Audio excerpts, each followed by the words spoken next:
Dalam beberapa tahun terakhir, klub sepatu roda mulai banyak bermunculan di kota Palembang, salah satunya Pentarif Inline Skate Academy.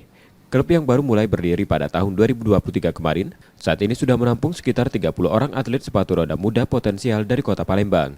Meski baru berdiri 1 tahun terakhir, atlet sepatu roda binaan Pentarif Inline Skate Academy ini sudah mampu menorehkan beragam prestasi, baik dari kejuaraan di Pulau Sumatera maupun di Pulau Jawa. Pengelola klub sepatu roda Pentarif Inline Skate Academy mengakui, Provinsi Sumatera Selatan, khususnya kota Palembang, memiliki banyak talenta atlet sepatu roda potensial. Atlet sendiri mengakui, sepatu roda merupakan salah satu cabur yang cukup menantang dan menjanjikan dari sisi prestasi. Ya, jadi sebagai seorang pelatih saya melihat banyak potensi ya yang masuk ke sini. Lalu kita coba kembangin mereka.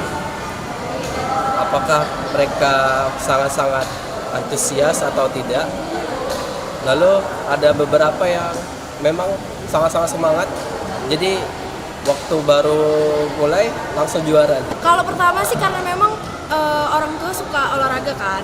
Jadi pertamanya disalurin ke sepatu roda dulu. Dicoba ternyata enak karena banyak teman. Pada saat itu kan hobi di luar kan jarang. Jadi di luar sekolah saya ngambilnya sepatu roda. Para pelatih dan atlet sepatu roda mengakui saat ini masih terkendala dengan lokasi latihan di kota Palembang yang masih sangat minim.